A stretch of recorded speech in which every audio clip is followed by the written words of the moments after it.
Okay.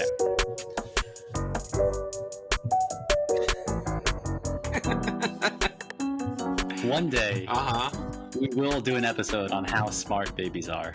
Okay. Today's not that day. All right. Okay. Today will be look at that baby trying to figure out life episode. All right. All right. And no, I'm not talking about our past episode on object permanence. Which proved that babies are stupid. Yes. Mm-hmm. Today we're discussing scale errors. Scale errors? You mean like when I when I weigh myself and I disagree with the result? Yeah. Nothing error. Honey, it's a faulty scale. We need to get another scale. Another scale error. Another. This is the fourth one. Fifth one in a row. It's the sixth one this month. Man, we got to get one that's right. I'm 120, all right? Welcome to Psych Papers, a podcast of bad content where we discuss controversial and interesting psychology studies and concepts. My name is Chris Cole. I have a PhD in psychology, and this is my co-host, Joseph Tajaran. And I'm his friend. Today, we're discussing scale errors. Have you ever heard of scale errors? No, I don't know. Okay. I genuinely don't know what that is. Okay, Yeah. Cool. Scale errors refer to a hilarious phenomenon in developmental psychology where young children make errors in judging the relationship between the size of an object and the size of themselves. Okay. So, what this looks like... This entire episode is based on this concept? Yes. You were able to get an entire episode out just this? Yes. Oh, you'll see why. Okay.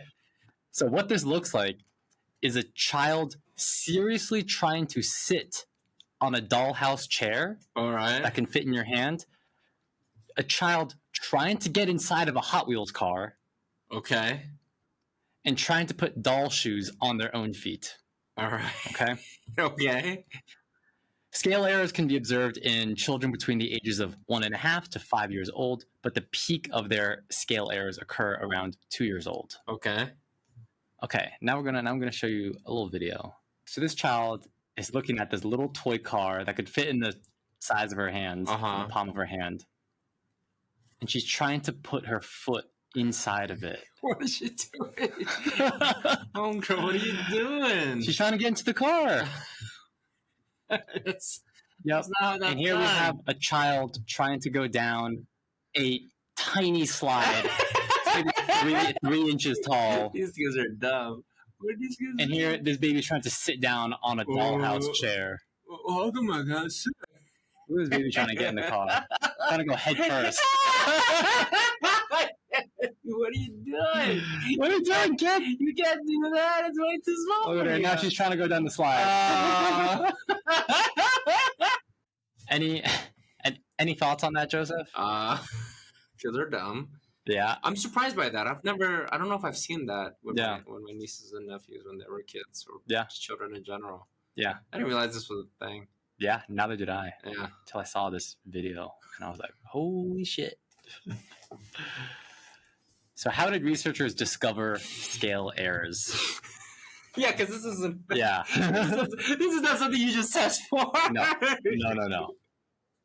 So this study was conducted by Judy Deloche, Utal, and Rosengren in 2004.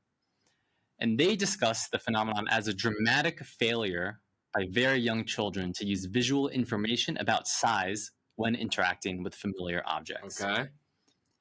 The original impetus for this study came from the researchers observing young children out in the wild, attempting to perform actions on objects that were impossible due to the difference in size between the child and the object.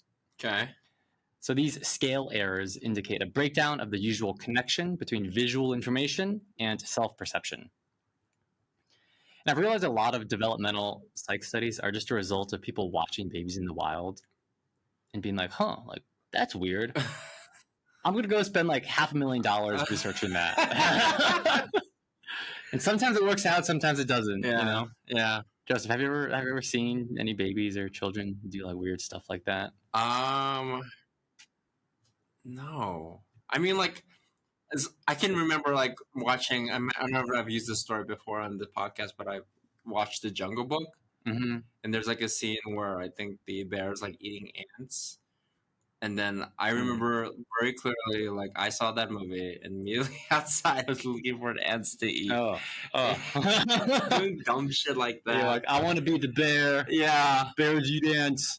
Joseph eats ants. Like a real I see the dumbass. connection. Yeah. Like, oh, that's interesting. I don't know that's a thing that I can do. Oh my god. Early role models. Yeah. Yeah, you see how impressionable like kids are though. Yeah. So I have a story of this wasn't like a kid doing something weird, but it was the parent. So I used to manage a developmental psych lab. Right, yeah. I've brought it up before. Which is canon to the podcast. It was a language lab where we studied different strategies on how babies learn language. Okay. So families brought us their children, where we ran them through behavioral and language-related tasks. And when families came in, we always asked them what percentage of the kids' time do they hear certain languages. Because this was important for language development. So for most people, it was 100% English. My kid hears English 100% of the time. But for many like first-generation immigrants, it would often be like 50% Spanish, 50% English. Right, yeah. With Spanish being spoken at home, English at school. As an aside, this type of like bilingual schedule is actually better for children to grow up around multiple languages. It often comes across as like the kids will often like struggle in school at first because the kids just aren't getting the same level of exposure to a single language. Yeah. Which can be like discouraging for parents. Sure, yeah. And not wanting to do that for their kids. But these bilingual kids always end up like catching up with the monolingual kids and end up being like in a more advantageous position. Yeah. Because they can speak multiple languages. So we ask what percentage of languages that the kids hear in the lab. So one day in the lab, this kid named Tanner comes in. Okay? Tanner! Yeah. Remember, Tanner came in with his Tanner and his grandmother come in, and his grandmother is filling out the intake form. It's like a survey that we give them. And for the language percents, she puts 98% English, 2% Spanish. I was like, huh.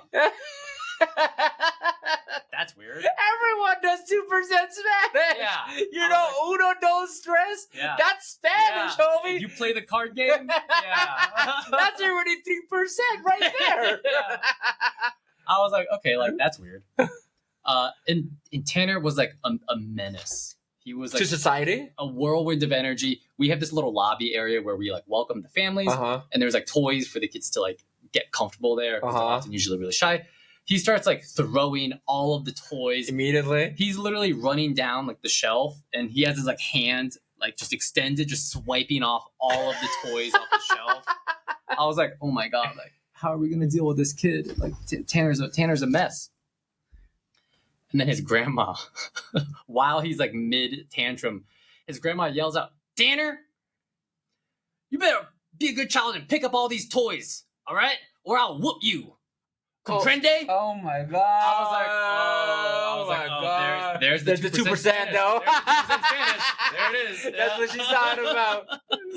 I was like, good thing she told me that. I didn't want to like. I need to make sure to log him as bilingual. You know. Comprende. Yeah, I was like, oh man. Yeah. She was like, this is good for him. This is good for him that I'm using Spanish words around him. These researchers would be proud. Comprende. I should let them know. Is the 2% her learning Spanish and her speaking it to him? I don't know. Jeez. So how did these researchers study scale errors? Okay. So they started by bringing in 18 to 30-month-olds, or for regular people, 1.5 to 2.5-year-old children. They brought these kids into a lab, and they gave them experience with large regular-sized toys first, like an indoor slide that they could walk up and down and go down the slide, a child-sized chair that they could sit in, and one of those red and yellow toy cars that they can sit inside and like propel with their feet. All right, so we're seeing a kid, regular-sized kid, go down a regular-sized kid slide. Yep. Then one of those classic, those red and yellow plastic cars that they can open the door, climb inside, and they can roll around with their feet. I envy this joy you feel at this age. Yeah. Okay, so she's kind of she's driving the car around with her feet. and she's walking out of the car. Now she's sitting in a Like small a regular child kid's chair. kid's chair, yeah. And now she's like playing on the xylophone, causing all the leaning back. Yep. Okay, she learned how to lean back. Okay, lean back. Lean back. Okay, so now they have experience with like the large regular size Sure, objects. yeah. Then the child was brought into another room temporarily, while the experimenter replaced the large toys with miniature replicas. This is hilarious. This is hilarious. I love this. This is like a prank you want It to is. show, It's right? like a prank show. Yeah. Yeah. So now they have a tiny slide, a toy car, and a dollhouse chair, all small enough to fit in your hand. Then the child is brought back into the room to play. So what happened when they brought the child back into the room? Will the child try to get into the car? Yes. The child tries to jam their foot into the poor toy car's door. Okay. Will the child try to slide down the miniature slide? Yes. Will the child try to sit on the dollhouse chair? Yes. So, in order to be considered a scale error in the study, the child had to be making a serious, not playful, attempt to play with the miniature object or try to get into the car. Signs of serious intent included persistence when trying to carry out the impossible actions, which occurred especially when the children were trying to squeeze their foot through the mini car door, and cases in which children fell off the object while trying to perform an action on it. So like sitting on the tiny chair or going down the tiny slide. Now, people in the YouTube comments of the video that we watched, Oh boy, rightfully pointed out that the adult in the video is prompting the child to try to get in the miniature car. YouTube comments only trying to get him. Yeah, got him. Yeah, you can't get past me. Yeah, YouTube comments. I'm protecting that baby. Don't thank me later. So in the video, you can hear the adult saying, "Why don't you try to get inside the car?" So this could obviously bias the results. Sure, yeah. After all, if an adult tells a child to do something, even if it's impossible, Go try the it. child will most likely just try it anyways. Yeah. Fortunately, this video that we're watching was merely a reenactment of the study. Damn. Yeah, not footage of the study itself. In the real study, scale errors occurred both when children were prompted and not prompted. Got it. Yep. You hear that, YouTube commenters? Yeah. Wrong again. Wrong again. Except if you give a positive comment on bad content. Yeah. Especially when you critique Chris's research methods. I love it.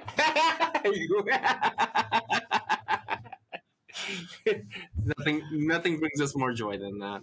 So, Joseph, why do you think children make scale errors? I think children. It probably like goes back to the permanent stuff, or just the there was one concept we went over regarding scale of things. I forget what it's Maybe called. like conservation. Conservation, yeah. That? Joseph's throwing out terms he learned in class. What do you think, Professor Cole? What do you, Doctor? Object permanence? No? You're mine? Yeah, you're trying to get like. Trying to gauge the teacher's reaction. Am I getting warmer? So the researchers proposed that scale errors involve a dissociation, children's use of visual information for planning versus controlling their actions, as well as a failure of inhibitory control. Okay. So what the fuck does that Yeah, what is that? Can you say that again in English? Yeah. Please? So what that means is that whenever a child encounters a replica of like a highly familiar object, like a chair, Okay. the visual information from the replica, like the shape, the texture, the color of it, and so on, activates the child's representation of the category of chair. Okay. So a child sees a flat surface with a back, it has 4 legs on it, and they think, oh, chair, that's a chair. And that activates the chair category in their head. Okay. Whether it's big or small. Included with that activated category in their mind is the associated action script for that category. So with each category of objects in their head is an associated behavior. So if the chair category gets activated, so does your sitting down in chairs. Okay. Action script get activated. So as a tangent, there is a viral video that's an example of this. It's have you seen the one? It's that little girl, and she's like pointing. She's like saying like, "Can I pet that dog?" And she's pointing to a grizzly bear. Can I pet that dog? No. Can I pet that dog? You can't. No. Can I pet that dog? No, he's Can I sleeping. pet that dog? To be fair, it is like a cub. It's like a smaller. Yeah. So that's what we're seeing when they make kind of scale errors in a way. So the child saw a furry animal walking on all fours. It was sniffing around, and she thought, "Oh, dog! That's a dog!" Yeah. That activated the dog category in her head. And what do you do with dogs? Pet them. You pet them. Yeah. So just like the child seeing a miniature chair, which activated her concept of chairs. So, and what do you do with chairs? You sit on them. Mm. Only later on in life do you learn to take in more information and distinguish between these types of categories. Okay. So you learn to take in size as an important factor in determining which action scripts to go down. Do you have any thoughts, Joseph? Kids are dumb. Part 2. Stay tuned for Kids Are Motherfucking Real Stupid Part 3. It's the end of the trilogy. No. Next time we'll give kids their comeuppance. You know, we'll let them. Yeah. We'll validate. You know, there's some smart kids out there. We will do an episode one day on how smart babies are, because there is a super cool thing that babies can do, which is babies are better at distinguishing between two monkey faces than adults are. Okay. So if I showed you a picture of two different monkeys, just their faces, and I said, "Is this the same monkey or are they two different monkeys?" Adults aren't that good at that. Interesting. Babies are actually better at that Stay tuned. than adults. Stay tuned. Babies are smart, part 1. Yeah, the dumb baby stuff is just very low hanging fruit, and it's funny, and I like it. Okay. Can't pet that dog. Can't pet that dog. You idiot! Don't pet that dog. No, get away, honey. No, you cannot pet that dog. Oh, if you're still listening, thank you so much. We really appreciate you guys. Thank you. Appreciate it.